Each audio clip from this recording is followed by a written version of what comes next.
sea, la resistencia es una fuerza en contra, es pasiva, porque la pared no tiene que hacer energía para detenerme.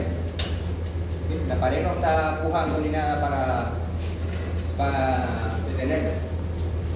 Simplemente la pared está ahí parada y yo me estoy arrebatando a ella, y ella ahí, cuando yo me estoy tratando de hacer una fuerza y ella y no avanzo, eso quiere decir que la pared está haciendo más fuerza que yo.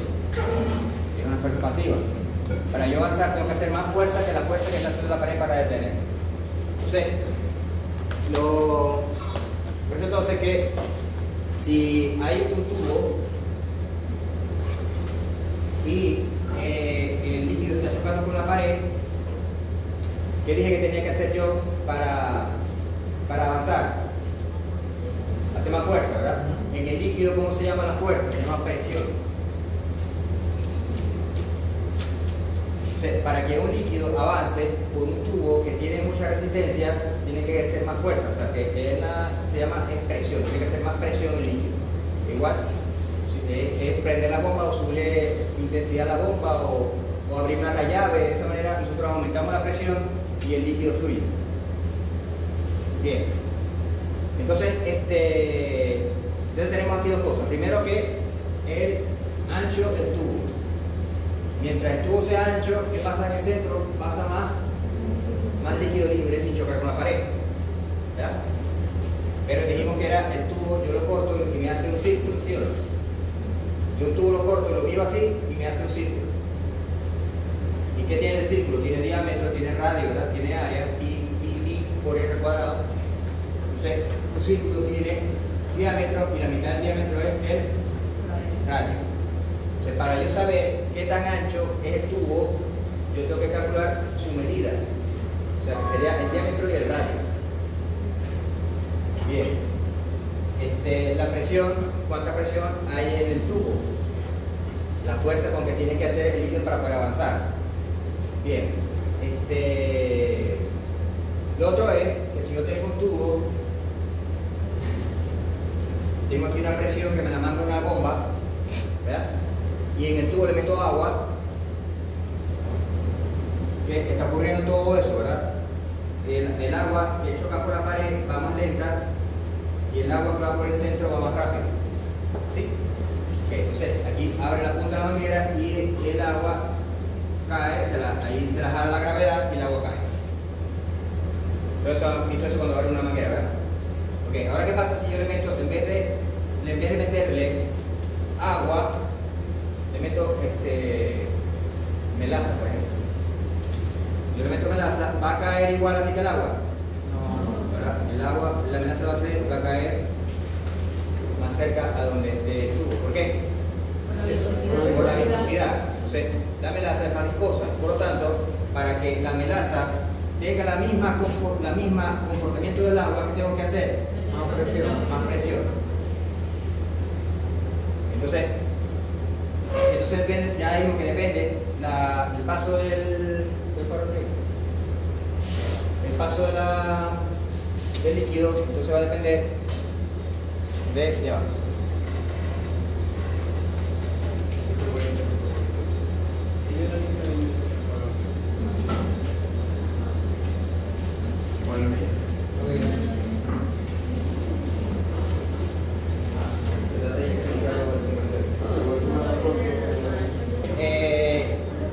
Si eso funciona igual para los vasos sanguíneos, quiere decir que la sangre que le llegue a un tejido va a depender de todos estos factores igualitos que si fuera un tubo de agua. Entonces, ¿para qué necesita sangre un tejido? Para mantenerse vivo, ¿verdad? ¿Qué le va a proveer la sangre? Nutriente, ¿verdad? Pero ¿qué es lo más importante que le va a proveer? El oxígeno. Un tejido sin oxígeno se muere. Entonces, cuando un tejido, si me acuerdo de los términos, cuando un tejido recibe mucha sangre, se llama hiperemia.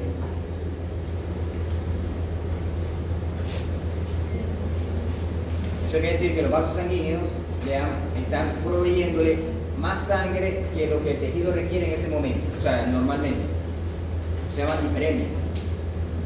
Y cuando es menos no me acuerdo. ¿Algunos saben?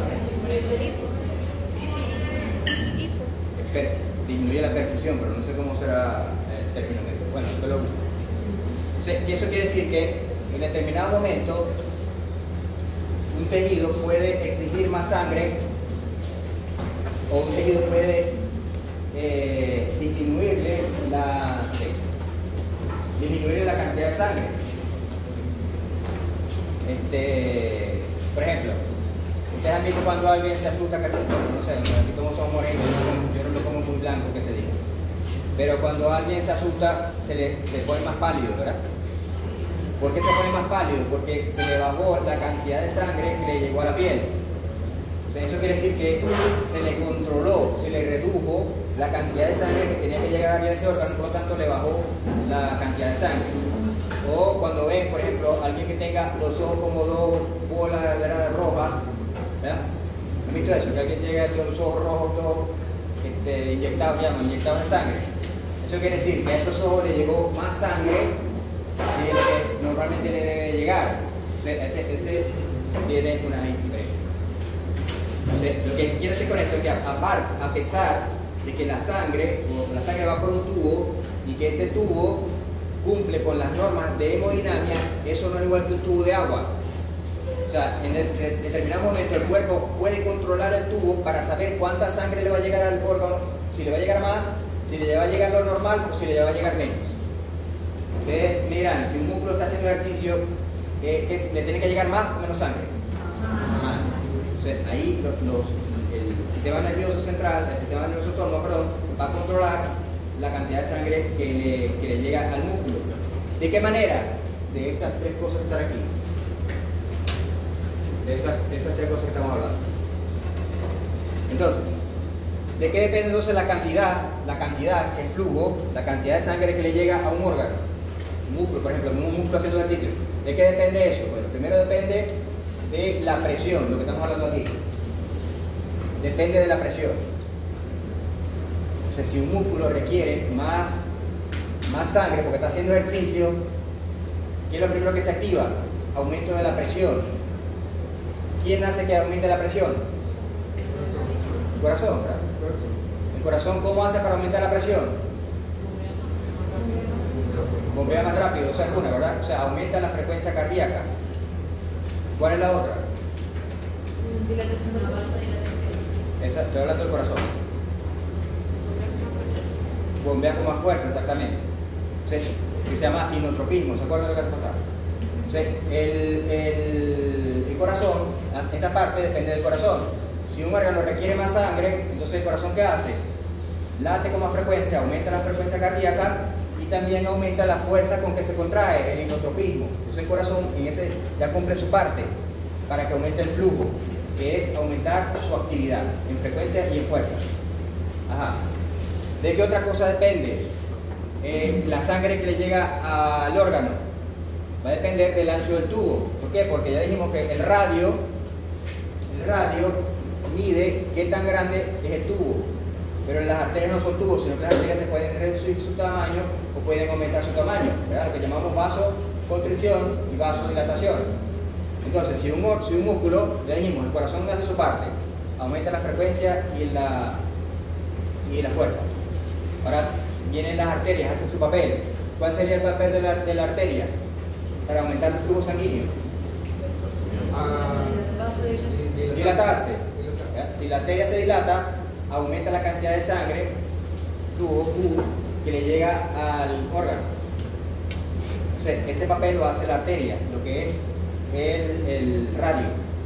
La longitud la puede cambiar, ¿no? La arteria de un momento se va a hacer más cortica o más larga, eso no.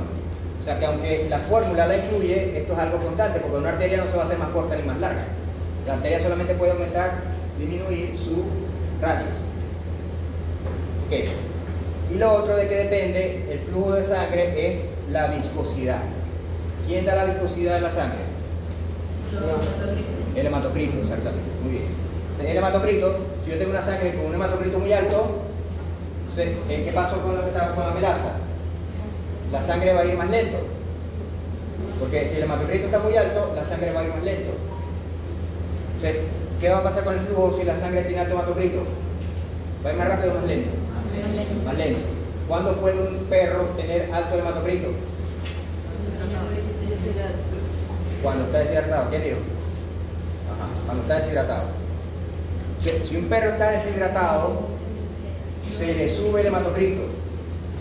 Eso quiere decir que el perro deshidratado, no solamente el problema de deshidratación es que el pobrecito hay que hidratarlo, no, es que el problema de la deshidratación es que la sangre se ha hecho más viscosa y por lo tanto el corazón está haciendo más esfuerzo para bombearla, tanto en frecuencia como en fuerza. Entonces ustedes agarran y ocultan un perrito que está deshidratado y el corazón está ha aumentado su frecuencia. Pero ¿por qué le ha aumentado la frecuencia del perro si el perro más bien está tirado ahí con la lengua afuera, no está corriendo ni nada, y le ocultan el corazón está a full frecuencia? ¿Por qué está ocurriendo eso? Porque el corazón está tratando de contrarrestar la viscosidad aumentando la frecuencia y la fuerza de contracción. O sea, una forma de saber que el perro está deshidratado, grave deshidratado, usted lo oculta en el corazón y el corazón está altamente con la frecuencia muy alta. ¿Por qué? Porque el flujo sanguíneo, sobre todo los órganos más vitales, que es el cerebro, el corazón, los riñones, tiene que, el cerebro tiene que garantizar el flujo sanguíneo a esos tres órganos, al cerebro, al corazón y a los riñones. Esos son los tres órganos principales que tienen que llegar un flujo sanguíneo normal. De los tres, el cerebro, el riñón, el cerebro, el corazón y el riñón, de los tres, ¿cuál sería el menos importante? El riñón, ¿verdad? Porque él puede vivir, el perro puede vivir con corazón y con cerebro, ahí puede estar vivo en la emergencia, pero el riñón a la larga, si no le llega sangre, se daña. Entonces, ¿cuál es el problema de deshidratación? Que si es muy grave, él va inclusive a disminuir el flujo sanguíneo del riñón para favorecer el corazón y el cerebro, y puede haber daño renal, y ahí sí es verdad que se le murió el perro, o el gato, o el caballo, o sea, o la vaca. Entonces, ¿de dónde viene todo ese razonamiento? De que ustedes deben conocer que la sangre, el flujo de sangre que le llega a un órgano va a depender primero de la presión que hay en la arteria, segundo, del diámetro de la arteria, del radio, de la mitad del diámetro, y esto lo puede controlar el sistema nervioso. La longitud no, pero igual está en la fórmula, y la viscosidad entonces depende del hematocrito. ¿Sí? Ya ustedes van a ser unos buenos médicos cuando les llegue una emergencia. Entonces, bueno, ustedes se imaginarán quién tiene más resistencia, una arteria larga o una arteria corta. La larga tiene más resistencia. ¿Por qué? Porque tiene más líquido chocando por más tiempo. Entonces, por eso que la longitud es inversa a la resistencia. La longitud del vaso sanguíneo es inversa a la resistencia. Mientras más largo, acuérdense cuando digo que es inverso, cuando está, esto es inverso y esto es directo, ¿no? Lo que está abajo es inverso y lo que está arriba es directo. Entonces, si esto de aquí sube, esto de aquí baja. Entonces, mientras más largo sea el vaso sanguíneo, la resistencia aumenta. Entonces es inverso.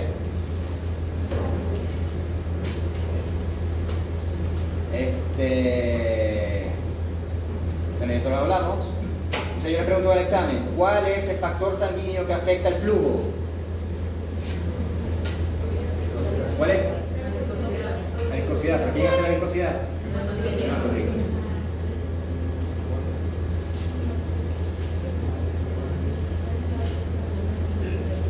Ok.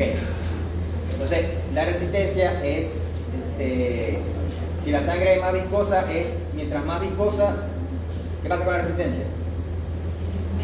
Aumenta porque está arriba, ¿verdad? Es directa. Si aumenta la viscosidad, aumenta la resistencia. La longitud, si aumenta la longitud, ¿qué hace la resistencia? Sube o baja. Sube porque está directa. Y el área, o sea, el radio, es inversa, ¿verdad? Mientras más pequeño, aumenta la resistencia. Okay. Esto también lo hablamos en la clase pasada, lo que es la tensión vascular. Como les dije que el vaso sanguíneo no es un tubo rígido como puede ser un tubo de agua, aunque la sangre cumple muchas de las leyes que cumple el agua cuando pasa por un tubo. Debemos considerar también que el tubo por donde pasa la sangre no es un tubo rígido, sino que es un tubo que tiene una consistencia de una pared. Bien. Eso quiere decir que cuando usted pasa agua por un tubo, el tubo no toma ninguna energía del agua. Simplemente lo que le hace es fuerza de resistencia, pero el tubo no le agarra energía al agua. Usted cierra la llave, inmediatamente que usted cierra la llave, el agua deja de salir. ¿Sí o no? Eso quiere decir que el tubo no agarró nada del agua, solamente la dejó pasar. En cambio, el vaso sanguíneo, como tiene unas fibras elásticas en la pared, cuando el corazón bombea la sangre por el tubo, que es el vaso sanguíneo, la arteria, ella no solamente deja pasar la sangre, sino que agarra energía de la presión que trae. Entonces ella se dilata, se estira. Está haciendo estirarse, está agarrando energía.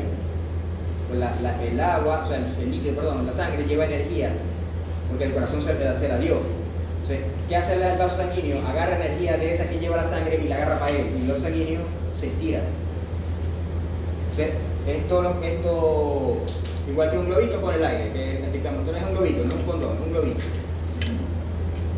Ajá, aunque hay así de colores, pero esto es un globito. Y de sabores también. Sí. Le pasó a un amigo mío, no a mí, ¿no? Me preguntó por unos condones, así como Juan. Me preguntó por unos condones en la farmacia.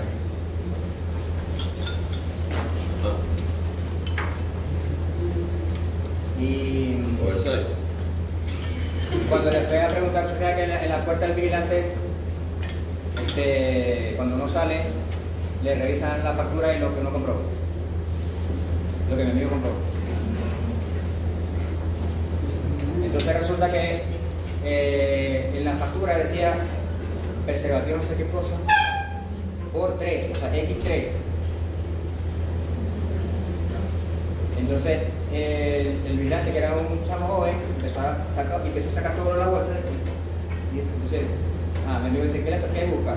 No, pues aquí dice que son 3, que la cajita trae 3, como que nunca has usado. Entonces se puso ahí, se vio desfilar todo el arco iris por la cara de él. Detallado, ¿no? Para 3. Se da unos fallos, pero ¿qué más?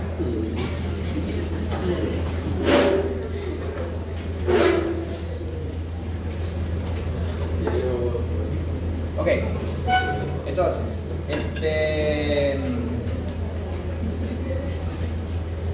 la sangre, cuando pasa por el vaso sanguíneo agarra energía y se distiende. Las fibras elásticas hacen que esa energía se acumule en el vaso sanguíneo. ¿Qué va a hacer esa energía cuando esa energía que agarró el vaso sanguíneo para estirarse? ¿Qué va a hacer cuando la sangre pierde energía? Él le va a devolver esa energía a la sangre. ¿Sí? El vaso sanguíneo se distiende, agarra energía. Cuando la sangre deja de tener energía, él se regresa a su posición original y le devuelve la energía a la sangre y la sangre sigue fluyendo. ¿Sí? Okay. Entonces tenemos dos fuerzas cuando la sangre circula. La fuerza que trae la sangre, que hace que la pared, que empuja, ¿verdad? Que empuja la pared y la pared agarra esa energía. ¿Verdad? Es una fuerza que trae la sangre empujando la pared. Y hay otra fuerza, que es la fuerza que tiene la pared para regresarle la energía a la sangre. Están esas dos fuerzas, todo el tiempo están en contrariedades. Tanto la fuerza de la sangre para abrir el vaso sanguíneo, como la fuerza de la pared para cerrar el vaso sanguíneo. La sangre tiene energía, hace que el vaso sanguíneo se abra. Cuando la sangre pierde energía, el vaso sanguíneo tiende a cerrarse. ¿Verdad? Igual que el globito.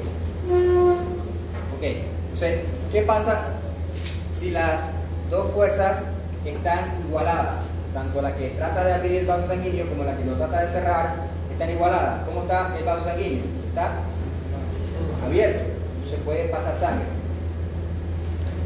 ¿Sí? Al revés, se va. Bueno, sí, está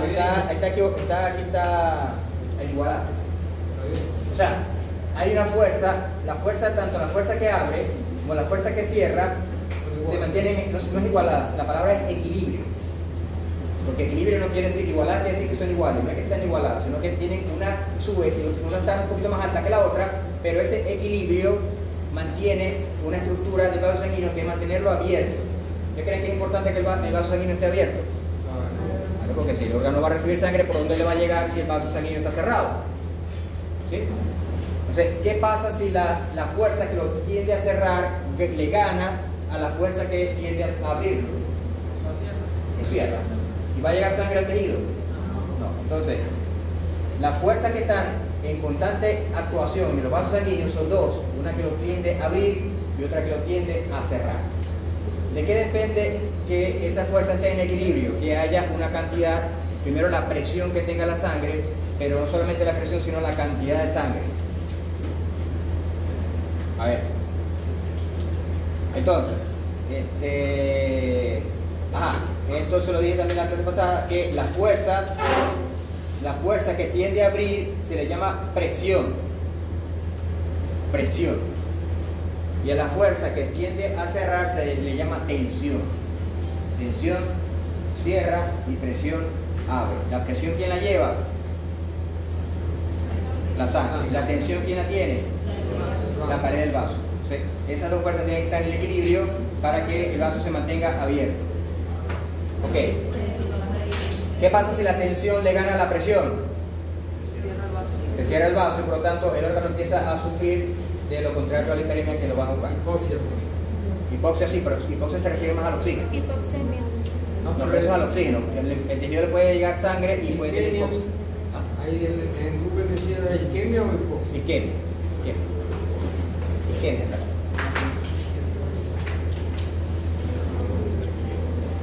Porque si el perro tiene anemia, por más sangre que le llega, no tiene oxígeno en la sangre, es igual que hipoxia. O sea que la hipoxia depende del oxígeno, no de la sangre.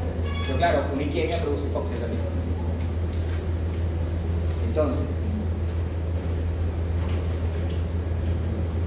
Entonces, tenemos tensión y presión. Aquí hubo una mal interpretación de términos, igual como siempre ocurre en la fisiología.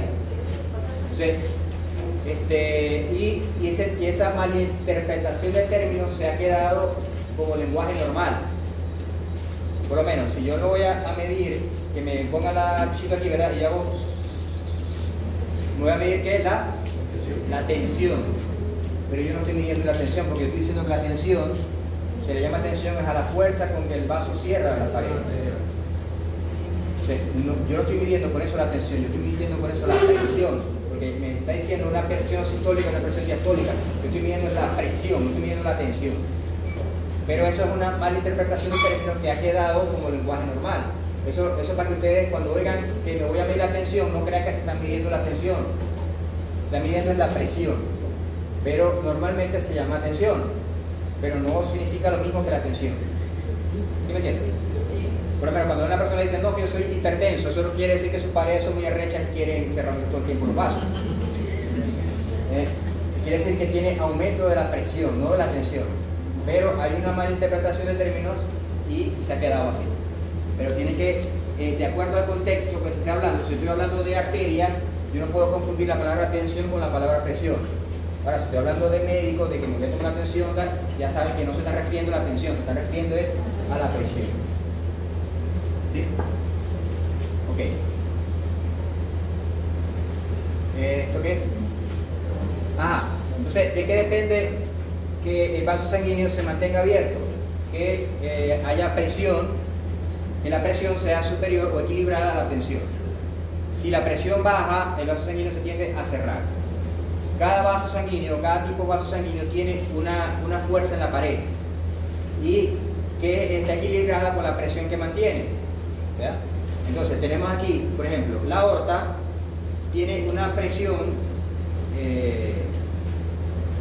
de 95 en promedio y esta es la tensión de la pared. Entonces, la tensión está a esta tensión con esta presión. La aorta se mantiene abierta. Esta es la tensión y esta es la presión. Las arterias pequeñas, esta es la presión y esta es esta es la tensión y esta es la presión. Fíjense que, ¿de qué depende de la tensión? de la cantidad de fibra elástica que tenga, obviamente, porque ¿quién tiene más presión? ¿Verdad? El que tenga más fibras elásticas tiene más tensión, ¿verdad? O el que tiene menos fibra elástica tiene menos tensión. Por eso las arterias, fíjense las venas no tienen casi tensión, porque las venas no tienen fibra elástica. Es como soplar aire en una bolsa. Ustedes soplan aire en una bolsa, tengo una bolsita.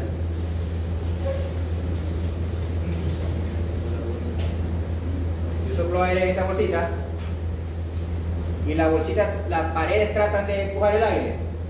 No, eso quiere decir que esta bolsita no tiene fibra elástica en la pared, por lo tanto esta pared no tiene tensión, que es lo que pasa con las venas. Fíjense la diferencia entre una arteria, que son 60.000 dinas, y una vena tiene apenas 320 dinas. ¿Por qué? Porque no tiene fibra elástica. Entonces, pero fíjense los capilares. Este capilar se mantiene abierto apenas con 10 dinas. O sea que los capilares están vamos a decir, en la línea fina de que mantiene abierto o mantiene cerrado, ¿verdad? Si apenas esta presión cae por debajo de 10, ¿quién va a ganar? Va a ganar la presión y los capilares se van a empezar a cerrar. ¿Sí? Claro, no 10, porque estoy haciendo una comparación, no sé cuál es el número, no llega a 10, pero supongamos que si esto llega a 10, esto está por debajo de 10, el capilar se va a cerrar. O sea que es el punto más crítico de la vascularización para mantener abierto es los capilares. ¿Por qué eso es así? Porque las arterias no pueden dar oxígeno a los tejidos. Las arteriolas no pueden dar oxígeno a los tejidos. ¿Dónde el oxígeno va a recibir el oxígeno? En los capilares. Aquí es que los capilares son los encargados de entregar el oxígeno y de entregar los nutrientes. Esto no puede, esto no puede, esto no puede, esto no puede, esto no puede, esto no puede. Si los capilares se cierran, ¿qué pasa con el oxígeno? Inmediatamente el tejido entra en una, ¿cómo se llama? Quisqueya. ¿Sí? Bien. Entonces,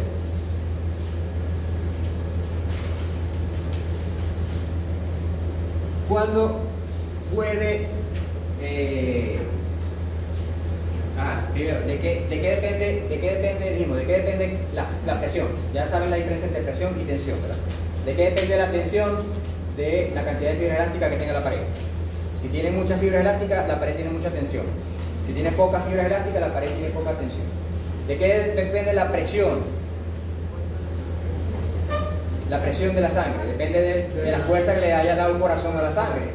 Si el corazón le dio mucha fuerza, la sangre lleva presión, ¿verdad?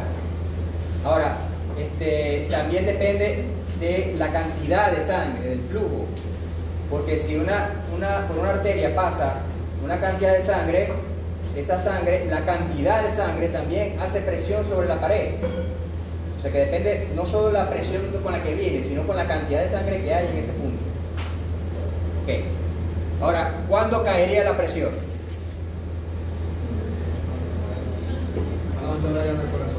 Cuando falla el corazón, ¿verdad? Si hay una insuficiencia cardíaca, o sea que el corazón no está mandando sangre con la suficiente presión, ¿verdad? ¿Qué va a pasar con quién va a ganar? ¿La tensión o la presión?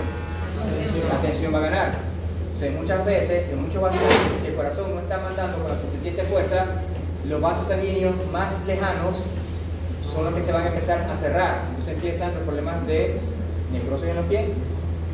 ¿Por qué? Porque no está llegando suficiente oxígeno, o sea, hay necrosis de los tejidos y se invaden por las bacterias. Ok, ¿y por qué otra razón bajaría la presión? Aparte que no sea del corazón. Por una pérdida de sangre, muy bien. Si baja la cantidad de sangre, entonces inmediatamente baja la presión.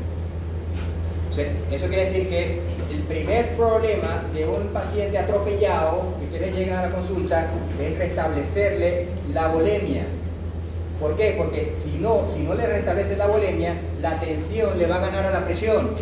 Y si ese tejido y esos capilares, que son los que se van a cerrar primero, están en el riñón, están en el pulmón, están en el corazón, están en el cerebro, va a provocar un problema vascular que se llama shock hipovolémico. Entonces, el shock hipovolémico, ¿qué problema trae? Que gana la tensión a la presión y los vasos sanguíneos, los capilares, que son los primeros, empiezan a cerrar. Y al provocar cierre de los capilares se provoca una isquemia y el tejido se empieza a morir por ausencia de oxígeno. O sea, lo urgente, por eso que ustedes ven el bombero que cuando llega una ambulancia, primero que hace es meterle la vía a la persona atropellada o lo que haya tenido un accidente, le ponen una vía y le ponen un suero. ¿Por qué? Porque ellos saben, o sea, ya por fisiología, saben que lo primero que tienen que evitar es que se le cierren los capilares del cerebro. Porque si se le cierran los capilares del cerebro, pierden el paciente. Porque ya sin cerebro sí no puede vivir, ya quedaría como un pedazo de madera, de planta, ¿verdad? Pues se llama vegetal. Entonces, el shock hipovolémico es cuando se pierde el equilibrio presión-tensión porque se cierran los capilares de mayor importancia que están en el cerebro, en el corazón y en el riñón. ¿La presión tiene que llegar a cero? No, que ese es el problema. Porque el paciente, usted le mide la presión y tiene presión. No, él tiene presión, pero no es suficiente. Acuérdense que no es que tienen que estar igualadas, tiene que haber un equilibrio. Entonces, aquí está, por ejemplo, esto es cuando el paciente está normal, esta es la presión a la cual ocurre el shock. Esto es normal, pero igual ahí pueden hacer la que les interesa, puede ir a Gemini y preguntarles cuál es la conversión en animales. Fíjense, en una persona normal, cuando la presión cae a 20, se cierra, aún tiene presión, pero ya le cayó a 20. Y entonces, bueno, son experimentos que inhibieron simpático y estimularon simpático. Ok. Entonces, aquí ocurre un feedback positivo. ¿Recuerdan que es un feedback positivo? La tendencia es contraria o a favor. Cuando un feedback positivo, la tendencia es a favor. Entonces, resulta, ¿cuál es la tendencia aquí? A que la tensión a la presión vaya cayendo. Hay una hemorragia, ¿verdad? Entonces, la presión va cayendo. ¿Verdad? ¿Qué hace el corazón, el sistema nervioso simpático, el parasimpático, el autónomo, ante una caída de presión? Tiene que garantizarle sangre al cerebro, al riñón y al corazón. Produce vasodilatación de esos órganos. Al producir vasodilatación quiere decir que va a caer más la presión, porque al haber vasodilatación va a aumentar el flujo, pero va a caer la presión. Entonces va a caer más la presión y eso hace que el cerebro, ay, cayó más la presión, voy a vasodilatar más, vuelve a vasodilatar más, cae más la presión. Entonces es un feedback positivo fatal, que termina con la muerte del paciente si no le restablecemos Este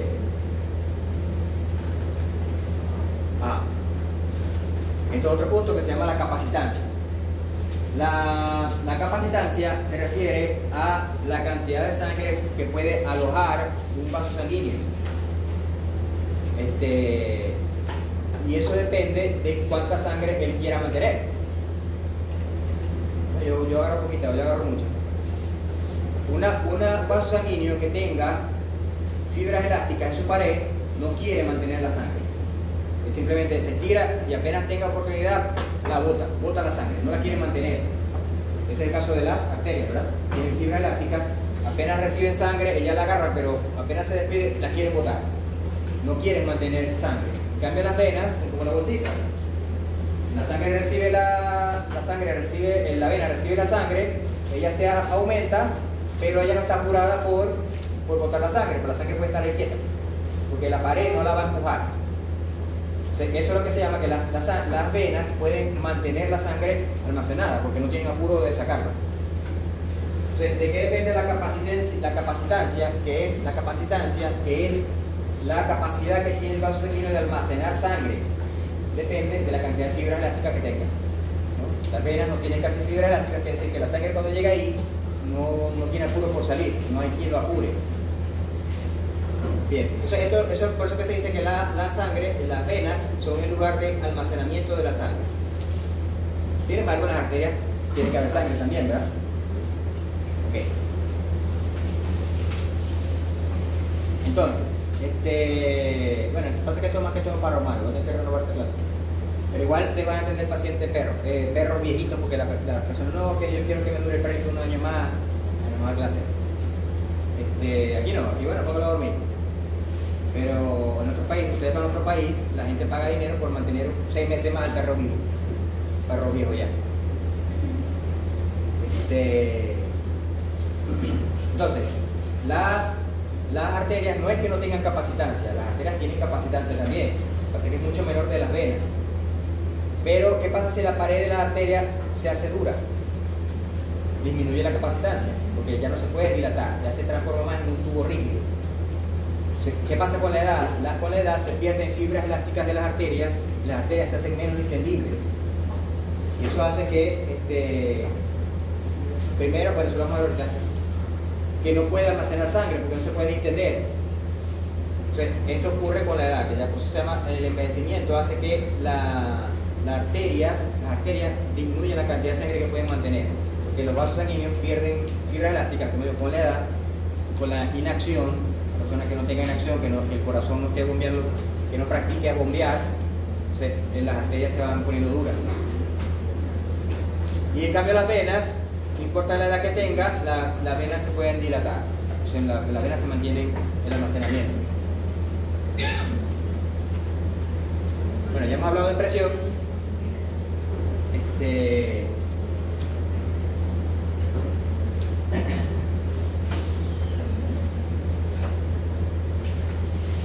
¿Quién tiene la presión? La sangre. La sangre es la que tiene la presión, el corazón se la da. Pero quien mantiene la presión es la sangre. Entonces, la presión es la fuerza que tiene la sangre para moverse, para mantenerse en movimiento, una fuerza. Entonces, la presión no tiene dirección. Lo que tiene dirección es la energía dinámica. Hidráulica. Pero la presión no tiene dirección. ¿Por qué no tiene dirección? Porque si yo tengo un vaso sanguíneo, la sangre tiene una presión obviamente para seguir, ¿no? Pero la sangre también va a tener presión para hacia los lados y también va a tener presión para devolverse. Pero ¿por qué la sangre no se devuelve? Porque aquí la presión es más grande que la de aquí. Entonces, la presión va a ganar la presión para allá.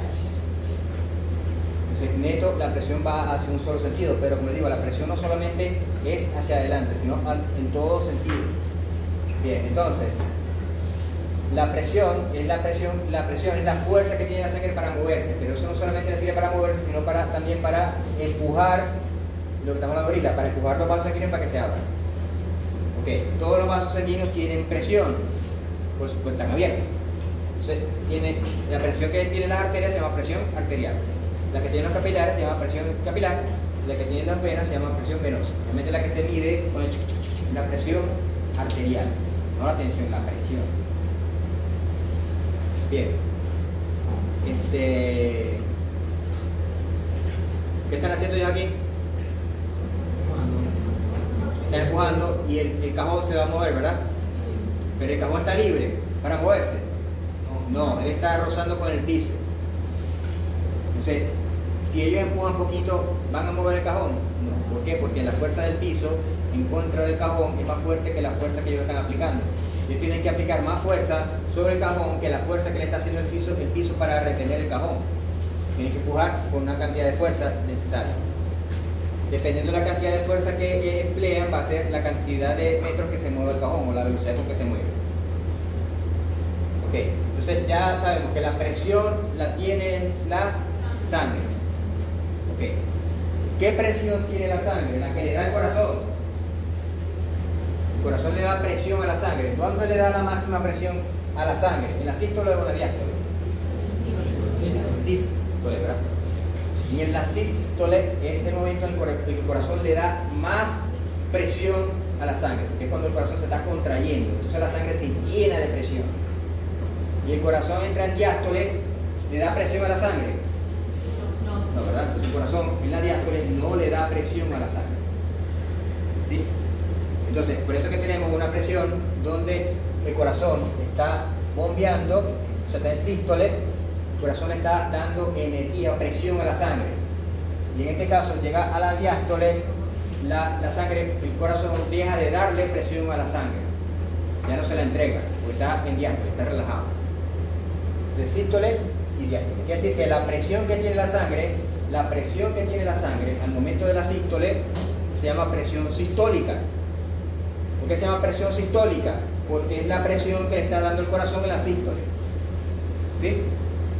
Ahora, la presión cuando el corazón está en diástole no se la da al corazón, porque el corazón está en diástole. Entonces, esta presión, la presión diastólica, vamos a llamar la presión que mantiene la sangre sin efecto del corazón, la que ella le quedó. Entonces, la sistólica se la da al corazón, depende del corazón. Pero la diastólica no depende del corazón, porque el corazón no está haciendo nada, está en diástole. Pero la sangre tiene presión. Esa presión no depende del corazón. O sea, ¿qué pasa con esa presión? A medida que va avanzando la cantidad de vasos sanguíneos, o sea, la aorta se ramifica en la ilíaca, en la braquial, ¿qué más? En la pélvica, no sé hasta dónde llega la aorta, no me acuerdo. Ustedes saben más de anatomía que yo. La braquial se ramifica en qué? En la radial, en la cubital, no sé qué, en la plantar. Las arterias se van ramificando, ¿verdad? Quiere decir que una arteria se va a ir ramificando y cada vez se va ramificando. ¿Qué va a pasar con la presión a medida que la arteria se va ramificando? ¿Ah? Va a ir disminuyendo. ¿Pero por qué va disminuyendo? Por el tamaño, El radio más pequeño.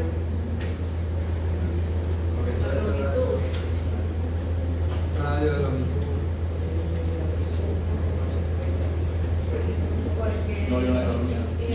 va a ser más lento para que se ¿Por qué? Por el diámetro, el diámetro.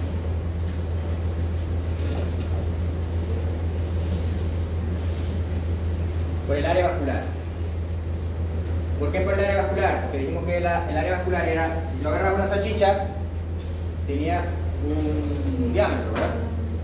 Ahora esa salchicha yo la pongo, se divide en varias salchichas pequeñas. ¿Verdad?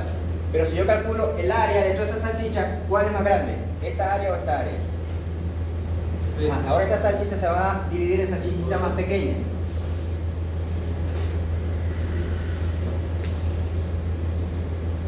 Pero ¿cuál área es más grande? ¿Estas salchichas que son más grandes o estas salchichas que son más pequeñas? Esta es más grande. O sea, por más que la salchicha sea más pequeña, si yo sumo todas las salchichas, esta área es más grande que esta. Y estas ya no son mini salchichas. Pero hay tantas mini salchichas que el área junta es mucho más grande que la anterior. Y vamos a los capilares, que ya no son salchichas, sino que son pelos. Yo tengo un mechón de pelo de este tamaño. Aquí son millones de mechones de pelo, pero junto es más grande el área que aquí. Entonces, la presión no cae porque la arteria es más pequeña, es por el área vascular. ¿Qué es el área vascular? Es la sumatoria de todas las áreas de los vasos sanguíneos que corresponden a esa categoría. Entonces, ustedes me dirán, yo tengo un tubo de este tamaño y yo paso agua por aquí. Ahora bien, yo meto aquí un anillo, ¿verdad? Y meto un tubo más grande. El agua de aquí va a seguir con la fuerza, ¿no? Porque ahora el agua va a distribuirse mejor. Entonces, aquí traía una presión, ahora aquí va a tener menos presión porque ya tiene más donde distribuirse. Eso usted lo puede hacer por agarrando un tubo y pegando tubo. Ahora que voy a poner un anillo, voy a poner un tubo más grande. Aquí la presión va a ser mucho más pequeña, porque aquí el agua ahora tiene para dónde agarrar y no va a hacer presión. Por eso es que a medida que los vasos sanguíneos va aumentando el vaso sanguíneo, la presión va a ir cayendo, es por el área vascular. Entonces, aquí ven entonces cómo la presión va, la aorta tiene una presión, en las grandes arterias tiene una presión, pero ya cuando pasan las arterias pequeñas está cayendo la presión. ¿Qué está ocurriendo aquí? Esto tiene más área vascular que esta. Cuando llega a las arterioles, cuando llega a los capilares, esto es lo que tiene más área vascular de todo el cuerpo, los capilares. Pero ya aquí la presión se perdió, entonces aquí tendríamos que poner otro corazón para que la presión vuelva a subir. No hay otro corazón, nomás que tenemos uno. Entonces no tenemos un corazón para las arterias y un corazón para las venas. ¿Qué pasa? Como no tenemos otro corazón aquí, las venas no pueden tener otro bombeo para aumentar la presión. Tiene que ver cómo carajo hace para mandar la sangre para el corazón? Pero ellos no tienen bomba, las venas no tienen bomba. Las que tienen bomba son las arterias. Ok. ¿Ven eso, eh? No está muy difícil.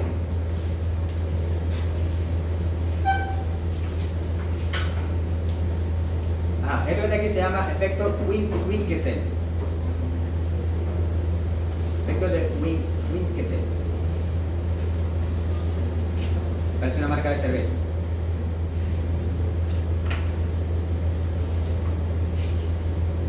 Ok. Entonces, ¿qué dijimos aquí? La presión sistólica, ¿quién la produce? El corazón en sístole.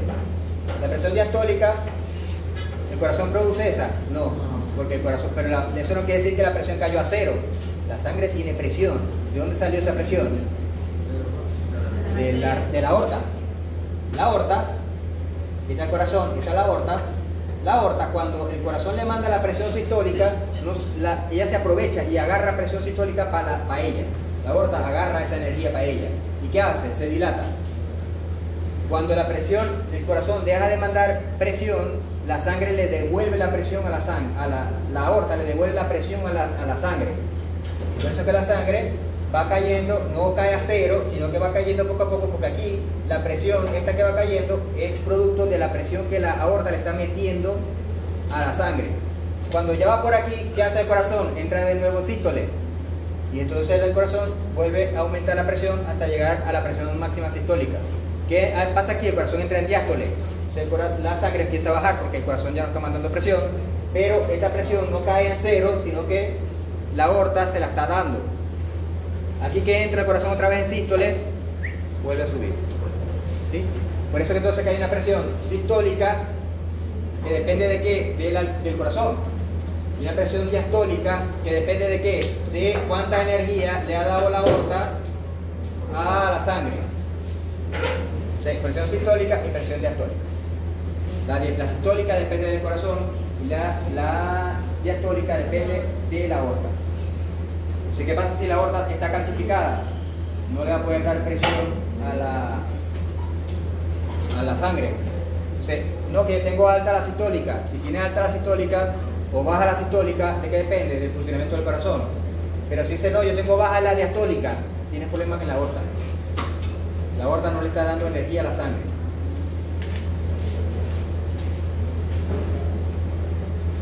¿Qué más hay aquí? Eso es lo que se llama la aorta, funciona como sería una cámara de compresión. ¿Ustedes han visto una cámara de compresión? En su casa hay una, segurito que en su casa hay una cámara de compresión. La olla. En la parte de la olla. ¿Quién en su casa tiene un hidroneumático para que el agua le llegue a los tubos del baño? Ajá. ¿Está la bomba sola o la bomba tiene un pulmoncito? Ese pulmón es una cámara de compresión.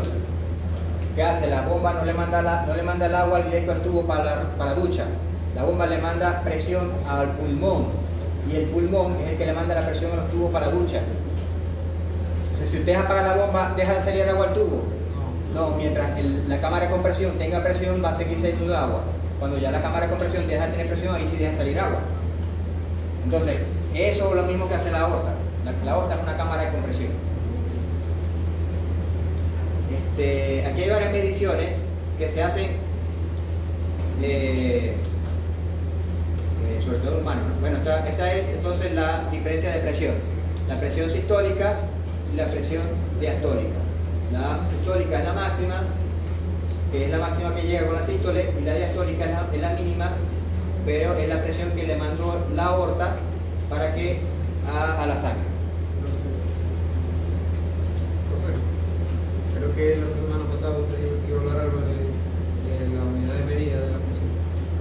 ¿Sí? Sí, algo de los milímetros de mercurio. Esto, el test. Ajá. La medida de presión de la sangre se mide en milímetros de mercurio. O sea, no que es mercurio. No es que se echa cuando no se rompe. Sino que hay un metal líquido. Metal líquido que es el mercurio. Se lo han visto en video, que agarran como si fuera un poquito de hierro y lo mueven así y se mueve para acá el metal. El mercurio es un metal que está en la temperatura ambiente, es líquido. es un metal, es como el hierro, como el plomo, es un metal. Pero su constitución química hace que la temperatura del aire sea líquido. Bien, entonces, como es líquido y es un metal, no moja nada, un metal, por ejemplo, yo meto líquido en un trapito, agua en un trapito y el trapito se moja, ¿sí? Yo he hecho mercurio en un trapito y el mercurio no va a mojar el trapito, porque el mercurio mantiene su estabilidad, él no comparte átomos, entonces el mercurio se queda como mercurio. Bien, entonces, resulta que cuando yo tengo un tubo con un líquido, todos los 3.000 metros, no más, los 10.000 metros de atmósfera que hay de aquí hasta que ya no hay atmósfera, toda esa presión, toda esa cantidad de aire que hay de aquí hasta que donde no hay atmósfera, va a empujar todo lo que estemos aquí. O sea, si yo estoy parado allá afuera, ahorita no está el techo, pero es lo mismo. Yo estoy parado allá afuera, supongamos. Yo tengo sobre mi cabeza 10.000 metros de aire que me está empujando la cabeza. ¿Qué pasa? Que mis huesos están hechos para soportar ese peso. ¿Cuánto es ese peso? Creo que son como 5 kilos, algo así. Entonces, ese peso, yo estoy haciendo presión sobre mi cabeza. Si yo tuviera mi cabeza blandita, la cabeza se me apachara. ¿Por qué? Porque la presión que hay de aire de aquí hasta arriba es suficiente para aplastarme la cabeza. Pero no es así, ¿por qué? Porque mi cabeza aguanta esa presión. Y eso lo hacemos, eso es tan natural que todo el mundo está haciendo eso y aquí nadie, tengo 5.000, 10.000 metros de aire encima de la cabeza y nadie se piensa en eso. Pero sí ocurre. Entonces, si yo pongo un líquido sobre abierto, aquí en la entradita del tubo, entran todos estos kilómetros de aire, entran por la entradita del tubo y empujan el líquido. Si yo tengo un tubito aquí, si el líquido está empujado, el líquido va a salir por ahí, como una inyectadora. Si yo empujo arriba, el líquido sale por abajo. ¿Sí? ¿Por qué? Porque el aire, todo el aire, 10.000 kilómetros de aire, está empujando el líquido y el líquido hace que salga por aquí. Bien, ¿qué pasa si yo agarro y me pongo aquí una pipetica y mido si este aire empuja al líquido y el líquido se va por aquí? Este líquido, en vez de irse le pongo una pipetica que lo recoja y yo recojo qué cantidad de líquido se movió por la presión del aire. ¿Sí? Entonces, mientras más presión hay aquí arriba, más líquido sube. Mientras menos presión, entonces el líquido más bajo. Ustedes hacen esto con agua, aquí a nivel del mar, y le va a dar una medida. ¿Por qué? Porque hay mucho aire, estamos a nivel del mar, está todo el aire que hay de los 10.000 metros hasta el nivel del mar, está midiéndose aquí. Pero si ustedes van para Mérida, que Mérida está, no sé cuánto, a 3.000 y pico, ¿no? Es que está Mérida, los 2.000 algo, ya no hay 10.000 metros, hay 8.000 porque está más alto. Eso quiere decir que hay menos aire. Entonces la medición esta va a ser más bajita, porque hay menos aire, estamos más altos. Si lo hacen en el pico Águila, que tiene 4.000 y pico, entonces la medida va a ser más bajita. Entonces, esta presión se mide así. ¿Qué líquido usaron? Mercurio.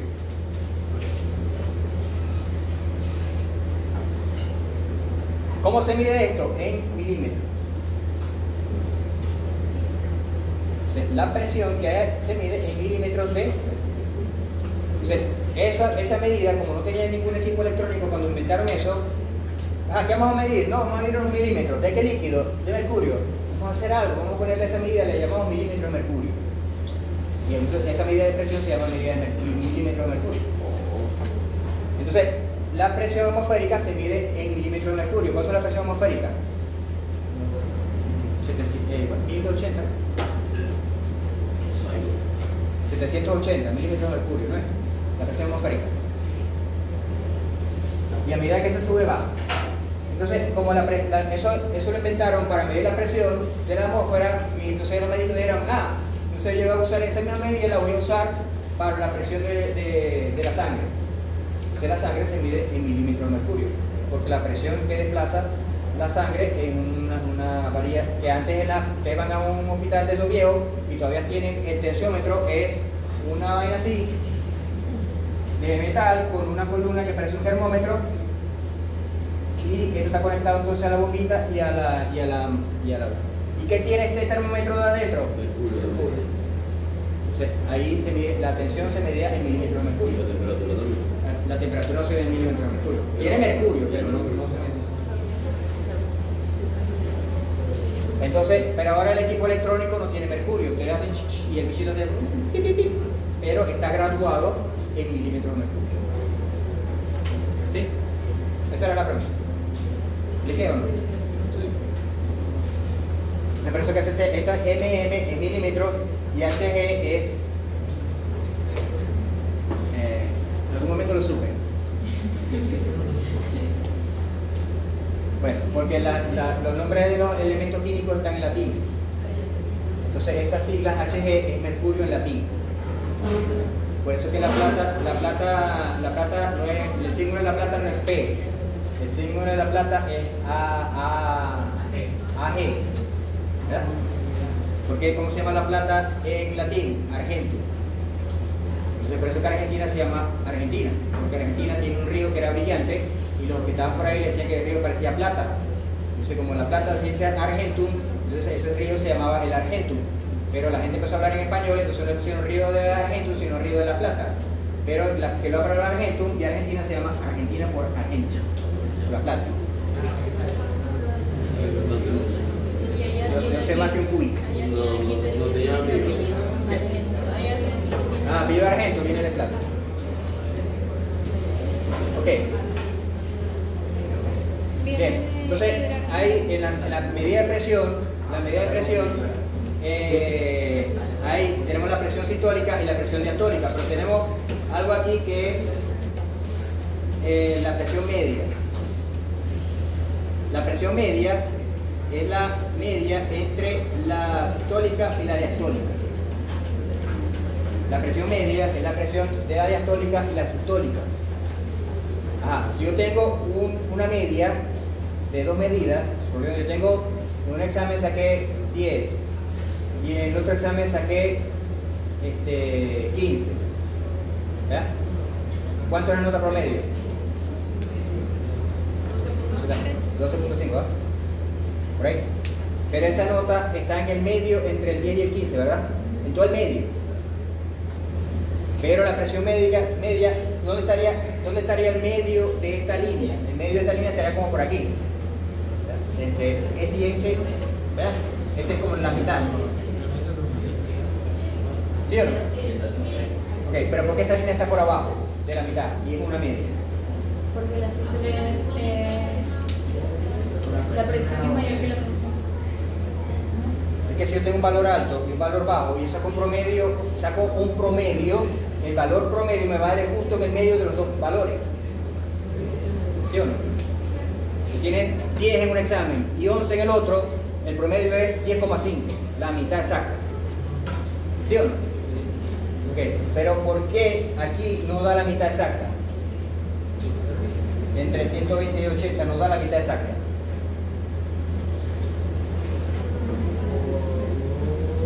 Ajá, no van a dar con el... No, porque estamos combinando dos fenómenos, la sístole y la diástole. ¿Sí o no? Presión sistólica, la sístole.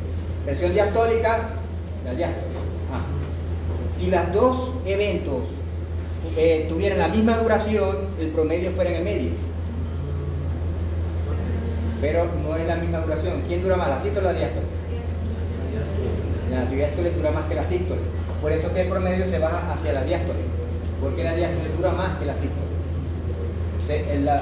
La presión promedio es medida por cuánto dura cada periodo. Como la sístole, esta parte de aquí dura menos, entonces el promedio se cae hacia la parte que dura más, que es la diástole. Por eso que la presión media no va en el medio, sino que es más abajo, porque la diástole dura más que la sístole. Esto no se puede calcular. O sea, yo no voy a medir la presión media a este perro, no. Yo tengo que hacer esta fórmula, pero esa fórmula no vale la pena sacarla porque yo tengo un aparato que me la saca. Si yo conecto al perro a un aparato y el aparato me dice cuál es su presión sistólica, cuál es su presión diastólica y cuál es su presión media. O sea, la presión media es la importante. ¿Por qué la presión media es la importante? Porque si esa presión cae, ¿qué va a pasar con la tensión?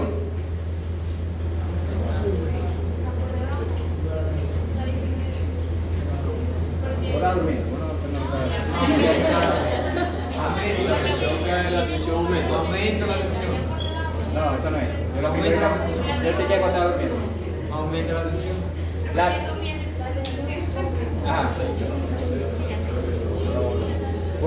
Si la presión media baja, ¿qué pasa con la tensión? Gana la tensión. ¿Qué va a pasar con los vasos sanguíneos?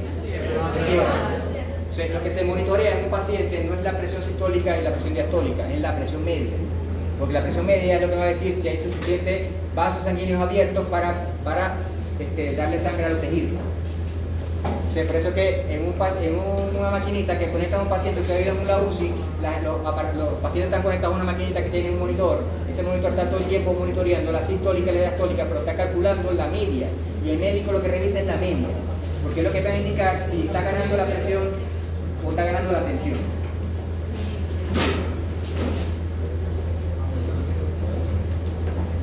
Ok. Bueno, hemos hablado sobre todo de humanos, pero esto es la de los animales. ¿Dónde se mide la tensión de los animales? Bueno, aquí está. Esta es la del perro. Aquí está poniendo el tensiómetro en la patita. Este es un caballo. ¿Dónde le está poniendo la tensión al caballo? Se está poniendo en la colita. Estas son las medidas de tensión del caballo. Estas son las medidas de tensión de los perros. Y estas son las medidas de tensión de los gatos. Los gatos son un poquito hipertensos, bueno, los perros también, hasta 90 a 140, la diastólica 50 a 80, los gatos, fíjense, de 55 a 75, o sea que un gato que tenga una tensión de 50, es que son desgraciados tanto tiempo, que se le va a subir la tensión a los bichos. Ok, aquí esto lo van a ver en clínica, pero hay el aumento de la presión también tiene problemas. Solamente la disminución, la tensión, el aumento de la presión. Entonces, aquí fíjense que están diciendo hipertensión. Pero aquí esta tensión se refiere a la pared. No, se refiere a la sangre, a la presión de la sangre. Entonces, no malinterpreten, o sea, tengan siempre consciente en la malinterpretación que se hizo de la palabra. Cuando yo hablo de hipertensión, yo no digo que eso no quiere decir que las paredes son más fuertes, sino que aumentó la presión de la sangre. Aquí esta tensión se refiere a presión, no a tensión. Estas son condiciones que pueden cambiar la presión, o sea, el paciente se hace hipertenso.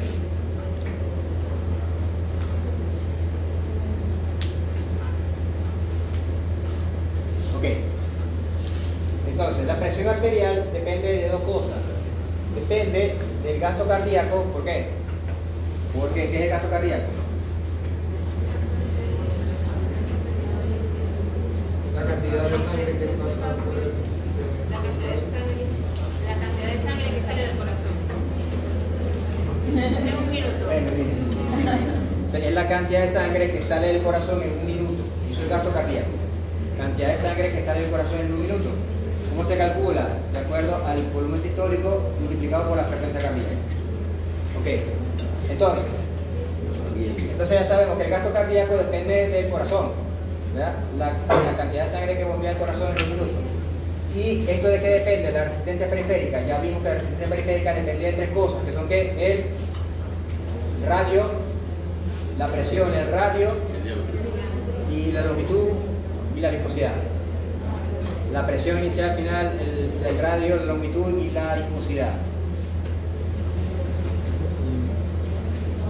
¿No? Eso es lo que depende de la resistencia, el flujo. Pero entonces, aquí estamos hablando de la resistencia como vasoconstricción. Entonces, si hay una presión, una cantidad de sangre, ¿verdad? El gasto cardíaco es normal y la resistencia es normal, hay una presión normal. Pero si hay un gasto cardíaco alto y la resistencia es normal, aumenta la presión, porque estoy aumentando este lado. Como ven aquí, alguno está abajo.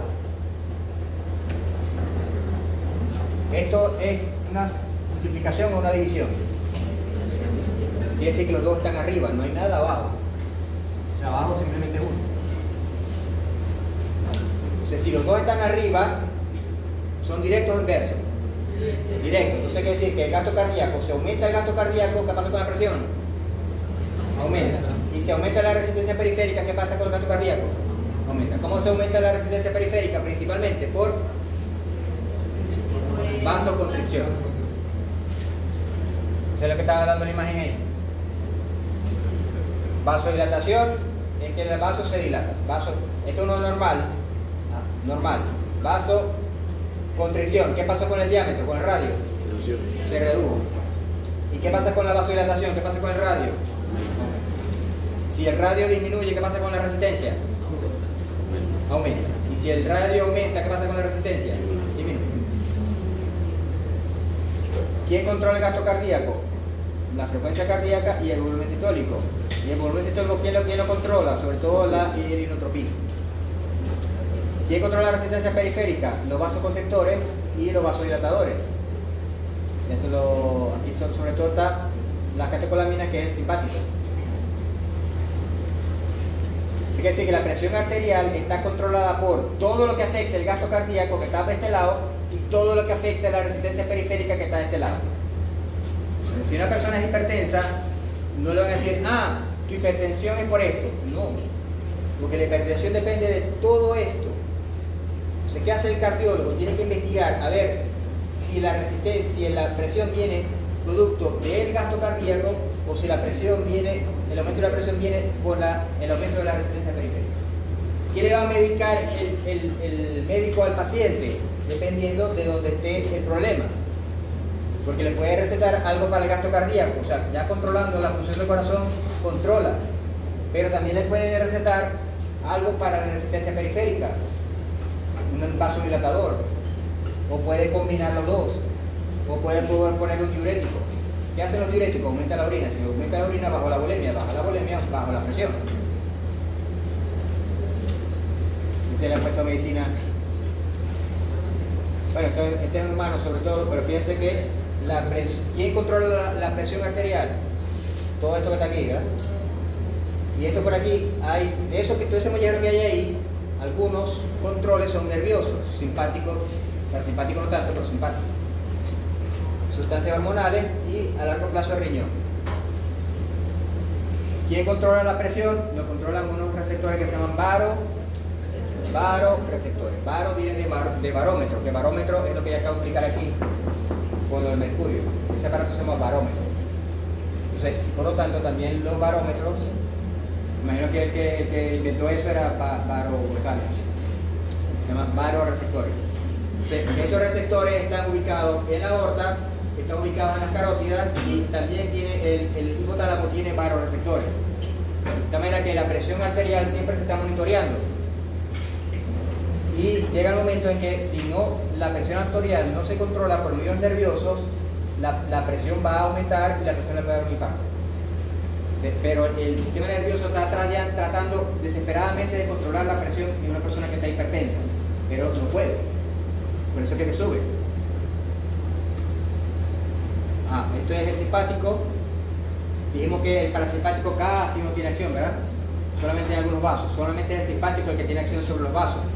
Entonces, el simpático lo que hace es que cuando actúa, produce vasoconstricción, y cuando no actúa, la ausencia del simpático es lo que hace la vasodilatación.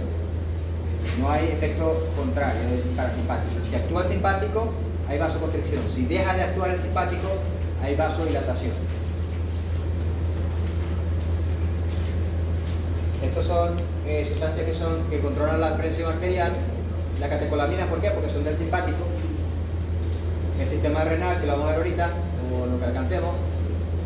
Y estas hipotensores, que son químicos, que se acuerdan que el músculo liso puede actuar también tanto nervioso como químico. O sea, hay sistemas químicos que controlan la resistencia. Esto lo vamos a ver ahorita.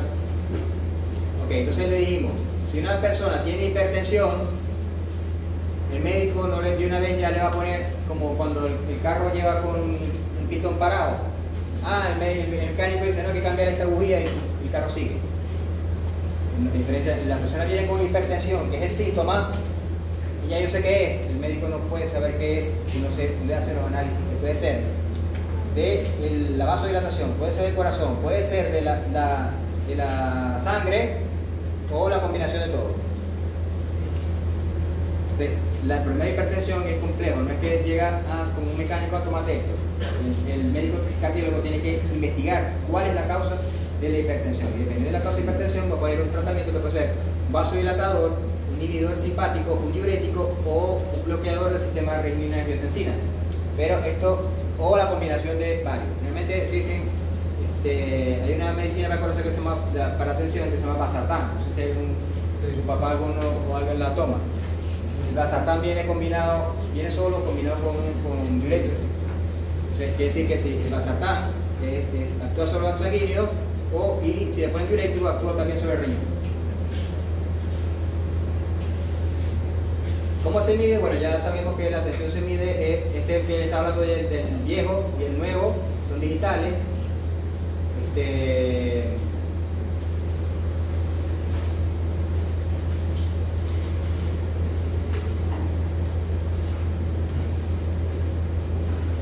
Bueno, esta es la consecuencia. La sistólica es la presión que le da el corazón y la diastólica es la presión que le da la aorta. Mirá. La sistólica es la presión que le da el corazón. La diastólica, es la fuerza que le da la aorta. Entonces, y estas son las válvulas semilunares. Entonces, claro, si aquí la aorta es capaz de distenderse, la presión se la lleva la sangre, pero se la lleva la aorta, no se la da la sangre. Pero si la aorta no es capaz de distenderse, la presión se queda en la sangre. Por eso es que aquí está esta platilla. Si aquí sale más sangre, aumenta la presión. Bueno, entonces leen eso. ¿Cuáles son los factores que afectan la presión arterial? Entonces, la primera ya les hemos hablado, la edad. Ven que la persona envejece, porque el perro envejece, se van, las fibras elásticas de los vasos sanguíneos se van desapareciendo y por lo tanto las arterias no pueden distenderse tanto. Entonces, la edad, a medida que va aumentando la edad, va aumentando la presión, sobre todo la sistólica, porque eso quiere decir que la aorta no se está dilatando.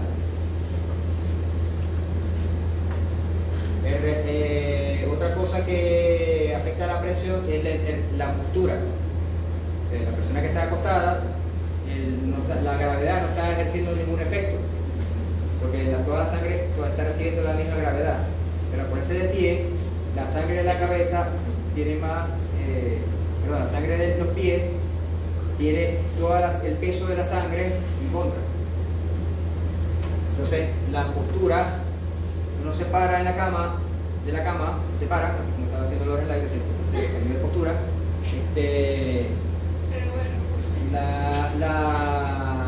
Inmediatamente el sistema simpático hace los cambios necesarios para estabilizar la presión sanguínea. Pero ustedes, cuando se ponen de pie, hay un aumento violento de la presión sanguínea. El sistema simpático de una vez la estabiliza, son cuestiones de segundos. Pero hay gente que no se le estabiliza al principio, y cuando se para, parece que el cuarto estoy dando vuelta al cuarto. Y después poco a poco se estabiliza. Eso es producto del cambio de presión arterial que le afecta al cerebro. Entonces, de acostado la presión es menor y de pie la presión es mayor. El sueño lo controla el parasimpático siempre tiene acción sobre algunos vasos sanguíneos y produce caída de la presión arterial. El parasimpático sobre los vasos que puede actuar produce dilatación. Entonces baja la tensión en el sueño. Cuando la persona está despierta, ese efecto se elimina y la presión vuelve a subir. O sea que durmiendo la presión cae. ¿Qué miran el ejercicio? ¿Qué pasa con la presión? Aumenta, ¿verdad?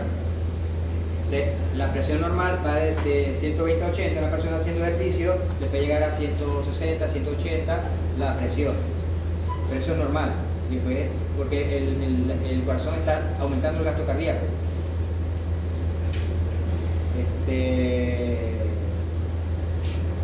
Sobre todo que el corazón está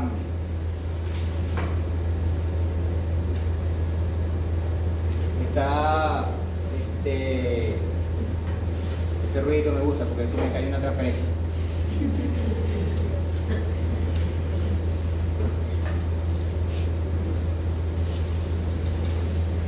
Bien, hay vasoconstricción en algunos sitios y vasodilatación, sobre todo si estoy haciendo ejercicio, la vasodilatación es en el músculo, que es donde está la excedencia de oxígeno, pero se produce vasoconstricción en otros órganos.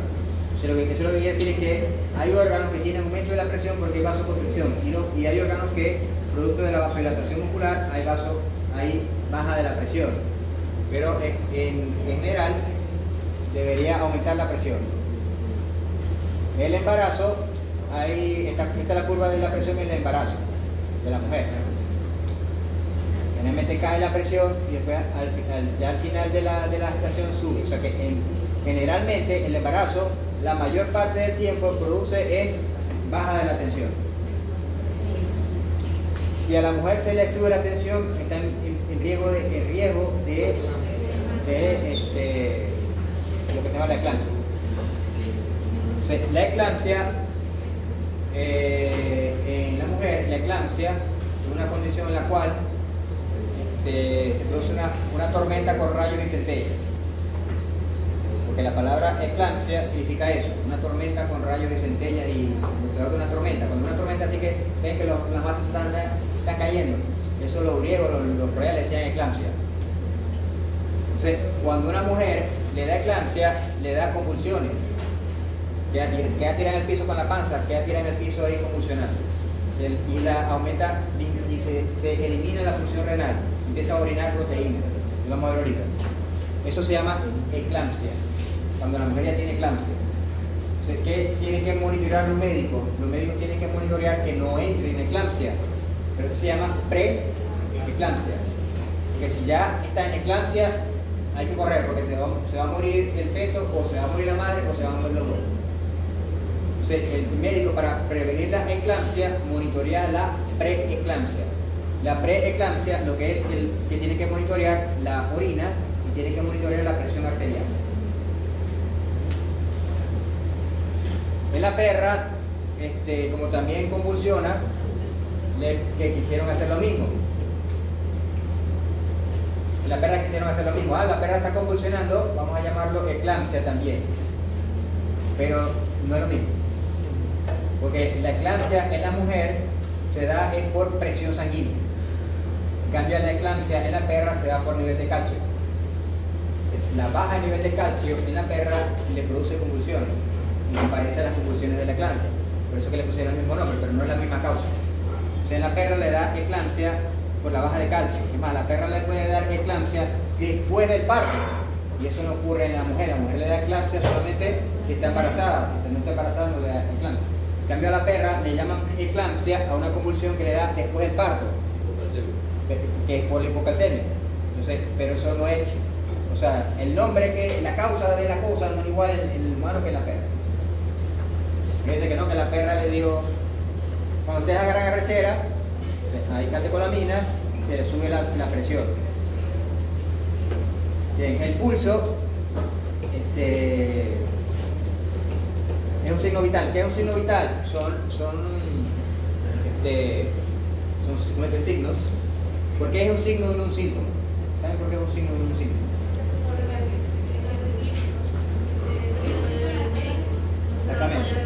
Exactamente. ¿Cuál es la diferencia entre signo y síntoma? Que los signos solamente los puede ver el médico. Bueno, la persona que sepa. Pero si la ama de casa ve en el perro en su casa que tiene diarrea, es un síntoma, porque está viendo la ama de casa en su casa, el perro tiene diarrea, eso es un síntoma, no es un signo. O el perro vomitó, eso es un síntoma, no un signo.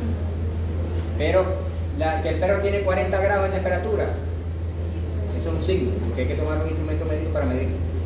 Entonces, la diferencia entre signo y síntoma es cómo se mide, o sea, en qué procedimiento. Si lo mide, por ejemplo, tomar el pulso requiere un procedimiento médico que es tomarle el pulso, eso es un signo. Entonces, los signos vitales son aquellos signos que se toman para monitorear qué tan en riesgo está la vida del paciente. Entonces, el pulso es un signo de la effusión vascular porque lo que van a medir en el pulso, aunque además de la frecuencia cardíaca, es su fuerza. Si la fuerza del pulso es leve, eso quiere decir que la presión es baja. Y si la presión es baja, ¿quién está ganando? ¿La presión o la tensión? La tensión está ganando.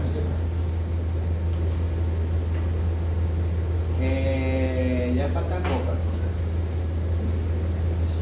Para terminar este tema, vamos al receso y volvemos al siguiente tema.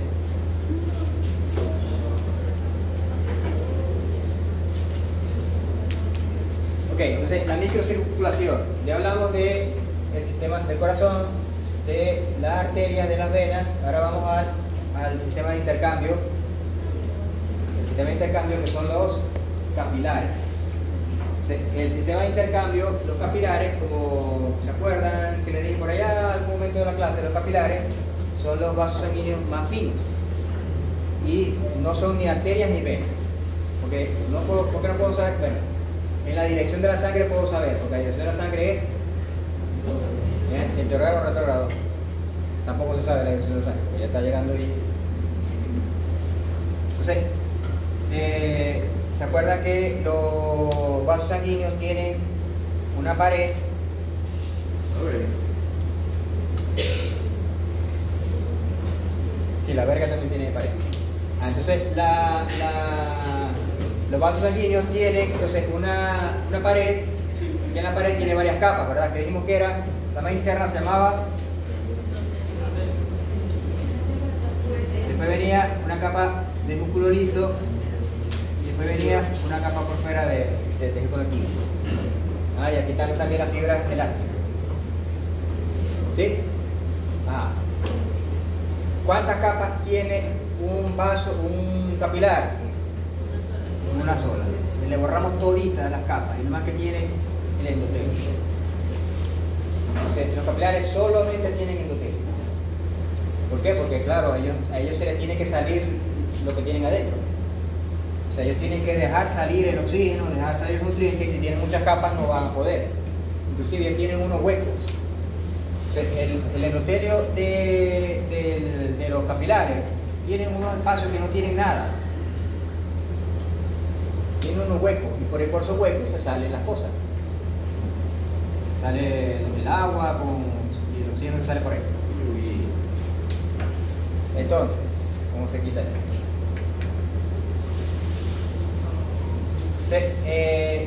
Los capilares no están así tirados como, bueno, están organizados en unas redes que se llaman lechos capilares o camas capilares.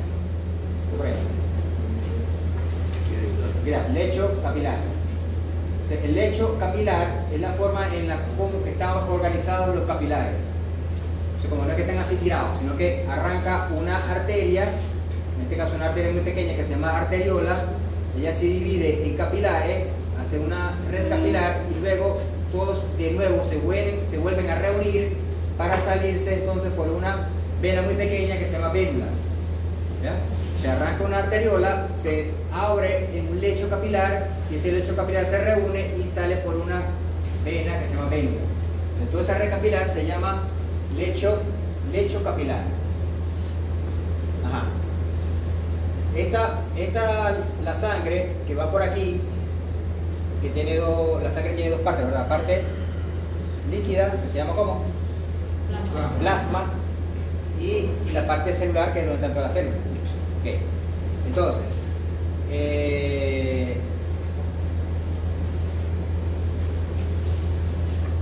casi me acuerdo cómo es.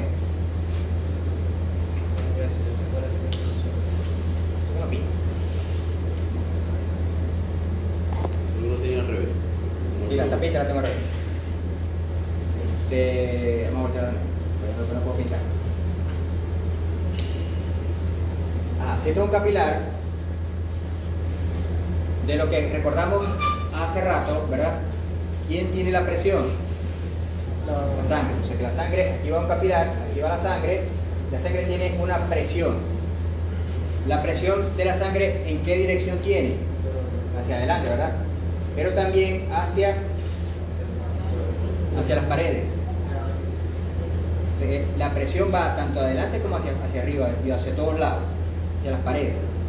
Entonces, si aquí hay agua, ¿verdad?, que tiene presión y aquí hay un huequito, si usted viene una manguera que tiene agua por dentro con presión y te hace un huequito, ¿qué va a pasar con el agua?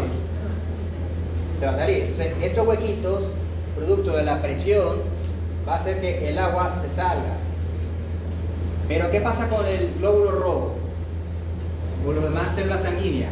Si este es el tamaño del huequito, el glóbulo rojo es de este tamaño. No cabe. Entonces, por lo tanto, los glóbulos rojos no se van a salir por los huequitos.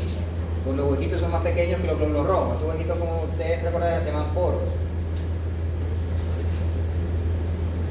Entonces, pero sí se va a salir el agua. ¿Por qué? Porque aquí hay una presión que empuja el agua hacia afuera. ¿Eso quiere decir que la sangre se queda sin plasma? Tiene que quedarse parte del plasma, tiene que quedarse parte del plasma dentro del capilar, ¿verdad? Porque si no la sangre se acaba ahí. ¿Cómo es posible que el vaso sanguíneo, teniendo huecos, no se sale todo el plasma, sino que parte del plasma se queda metido?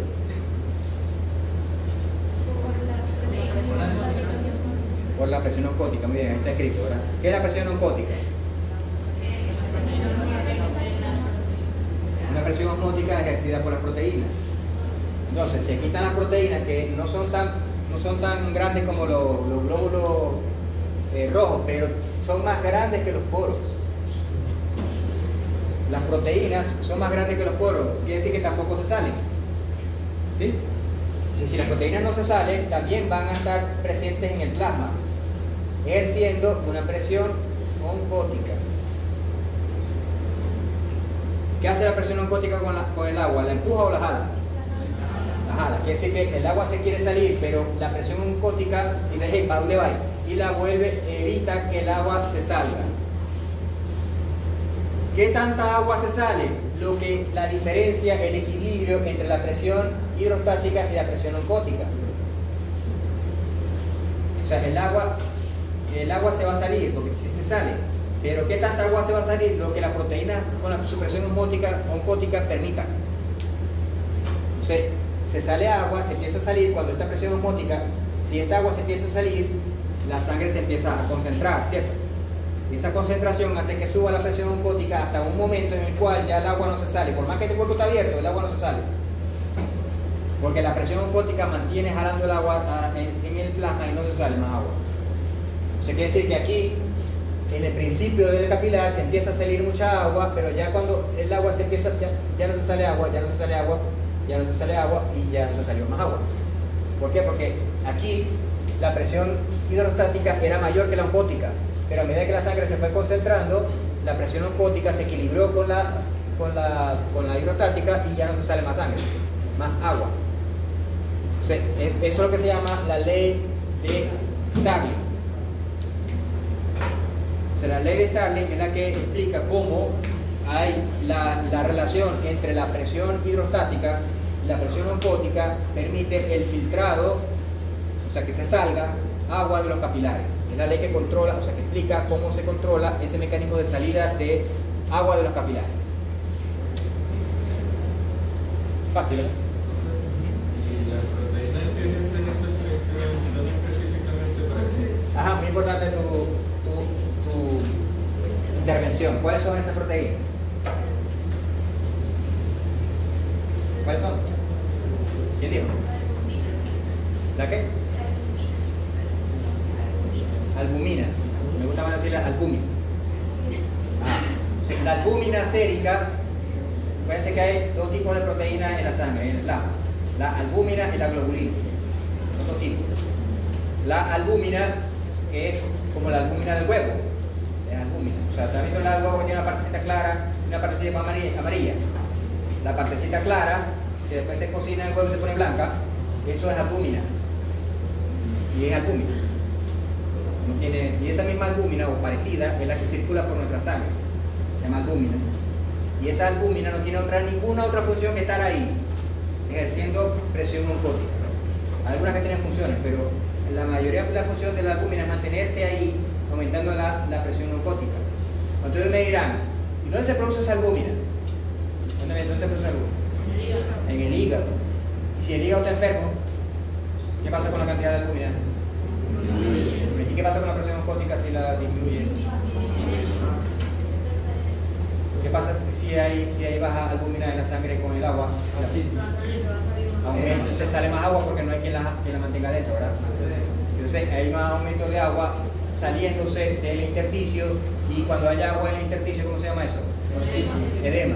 Entonces de ahí ustedes ven la cadena de cómo una enfermedad hepática puede producir un edema.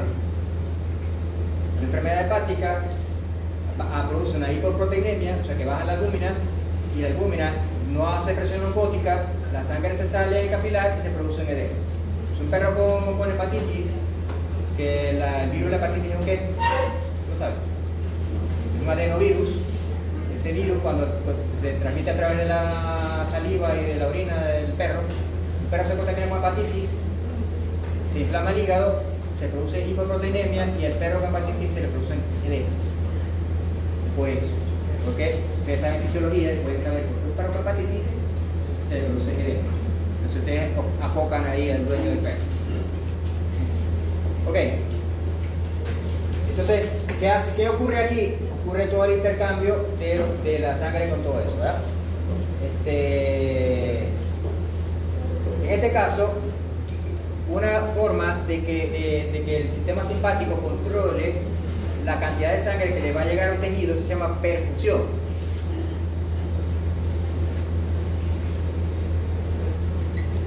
La cantidad de sangre que le llega a un tejido es controlando la cantidad de sangre que le llega al capilar.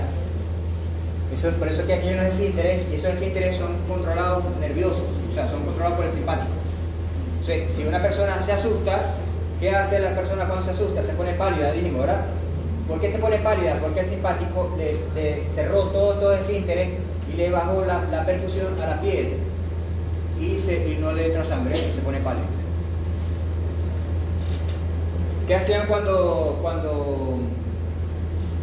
uno le daban COVID y le ponían una cosita en el dedo?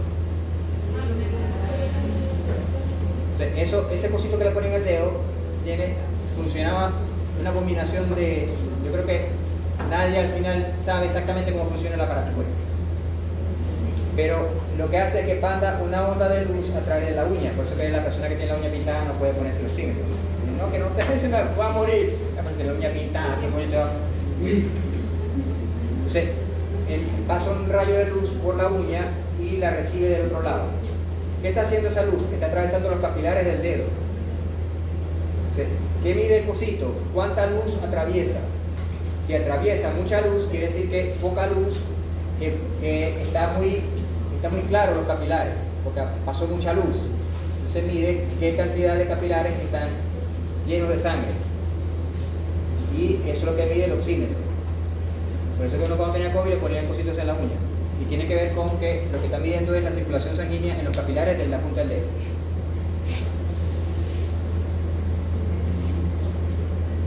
Hay capilares muy importantes, fíjense, los capilares del cerebro son los más importantes, porque el cerebro no almacena nada, no tiene glucosa, no tiene ácido graso, tiene que funcionar con la sangre. Si se le para la sangre al cerebro, el cerebro se muere, porque no tiene nada de reserva, funciona directamente con lo que le manda la sangre. Después vienen las venas, como ya habíamos hablado ya mucho de las venas, su dirección es retrógrada, son vasos de capacitancia, no se regresan, ¿verdad? No tienen fibras elásticas, tienen muy pocas. Y cómo funciona el mecanismo, como yo les dije hace rato, las venas no tienen otra bomba para bombear la sangre por las venas. Cuando la sangre llega al capilar, se le acaba la presión. Entonces el capilar no le va a dar presión a la vena para que la sangre por la vena se devuelva. La vena tiene que crear su propia presión para poder enviar la sangre al corazón. ¿Dónde está esa presión? La primera, la más importante,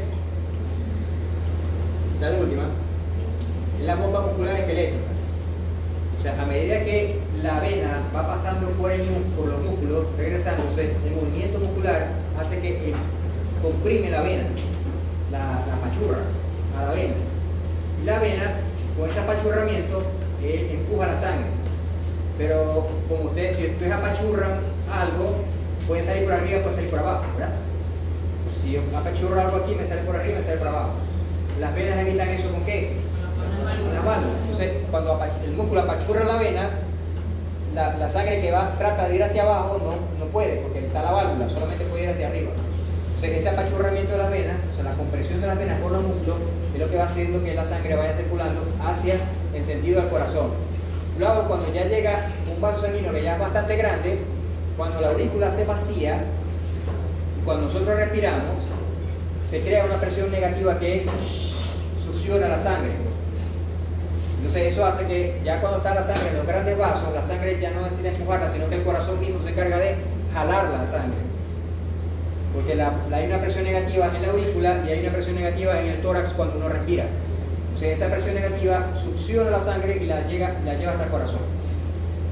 Pero entonces la bomba muscular esquelética es la más importante para empujar la vena de nuevo al corazón. También está entonces la bomba cardíaca, pero la bomba cardíaca llenando la aurícula.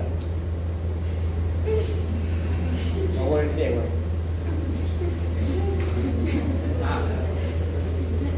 ¿Estamos claros, no?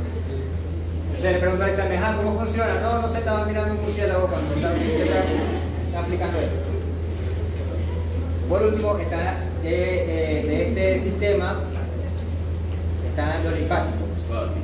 Los linfáticos, ¿de qué se encargan? De recoger el agua que se salió del capilar. Porque esa sangre no va a volver al capilar, se va a quedar ahí en el intersticio. Entonces alguien tiene que encargarse de recogerlo. El que se encarga de eso son los capilares linfáticos. Entonces, los linfáticos se encargan entonces de recoger de lo que se salió del capilar y llevarlo de nuevo a la sangre. Bien. Entonces, si ven aquí está una arteriola, supongamos. Aquí están los capilares que son un lecho capilar, y se devuelve por una vénula, ¿verdad? Aquí se salió líquido y está presente en el tejido, y ese líquido se salió, ya no se va a regresar por las venas. Entonces, ¿qué hay aquí? Aquí hay unos vasos que son capilares.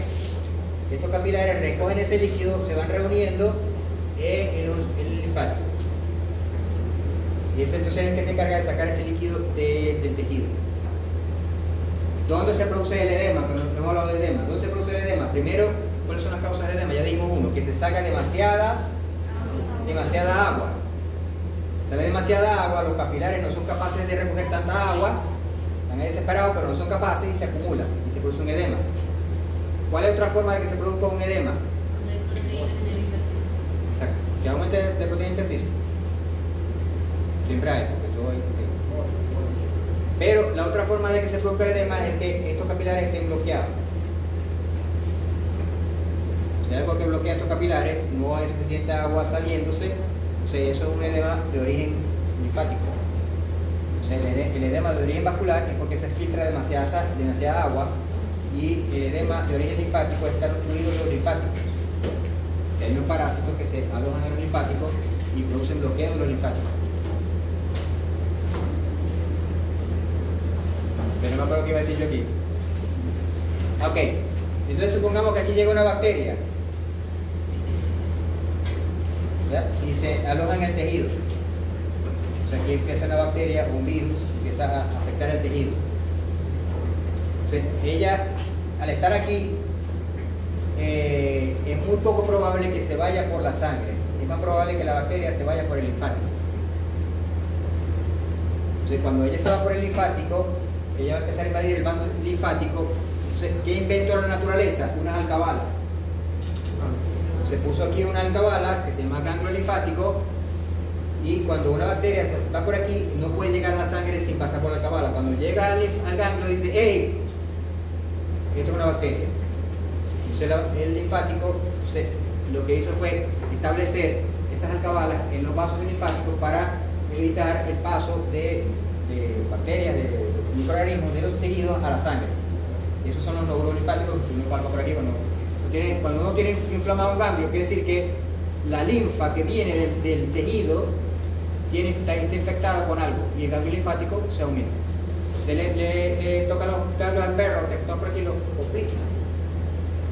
Y entonces, al sentirse inflamado, usted tiene que saber por anatomía qué órganos drenan linfa a ese ganglio. Y ese órgano seguramente es el que está infectado. Porque usted sabe por anatomía de qué órgano viene la linfa hacia ese ganglio. ¿Sí? Por eso tiene que saber anatomía, no puede pasarla con 10.